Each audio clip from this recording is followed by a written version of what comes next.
3 taon na ang nagdaan at 3 taon pa natitira sa termino ni Pangulong Bongbong Marcos. Ngayong ika-4 niyang State of the Nation Address, ano ba ang mga problemang nasolusyonan na? At ano ang mga balak pang ayusin? Darito ang unang balita.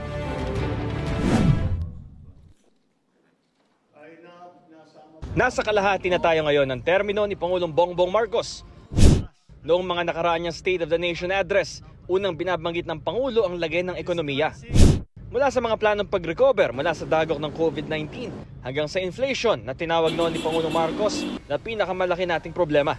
Nang maupo si Marcos bilang presidente noong 2022, 5.8% ang average inflation rate ayon sa Philippine Statistics Authority. Tumaas pa ito noong 2023 sa 6% at halos nangalahati naman noong 2024.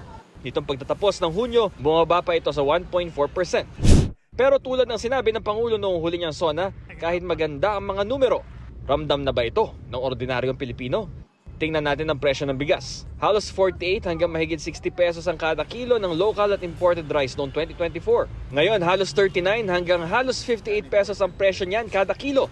Ngayong taon din inilunsad ang Benteng Bigas Meron Na program ng pamahalaan na nabibili sa mahigit 40 kadiwa center. Para lang yan sa mga piling sektor. Kaya pagpuna ng ilan, hindi naman ito nabibili ng lahat at malabong mapanatili ang ganitong presyo.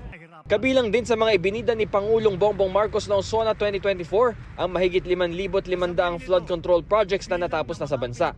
Ngayong halos buong bansa nakaranas ng matinding pagbaha dahil sa mga nagdaang bagyo at hanging habagat, tanong ng marami, nasaan na mga proyektong ito? Paliwanag ng Department of Public Works and Highways, maraming napatayo at kasalukuyan pang binubuong flood control project sa bansa. Gid ng DPWH, maraming dahilan ng pagbaha tulad ng problema sa basura at ang iba't ibang nangyayari sa kalikasan. Ngayong ika-4 na State of the Nation Address ni Pangulong Marcos, marami pa ring issue na kinakaharap ang bansa at marami pa rin ang kailangan solusyonan. Ano-ano nga ba ang mga gagawing prioridad ng Pangulo para sa natitirang 3 taon niya sa pwesto? Ito ang unang balita, Bam Alegre para sa GMA Integrated News. Igan, mauna ka sa mga balita, mag-subscribe na sa GMA Integrated News sa YouTube para sa iba't ibang ulat sa ating bansa.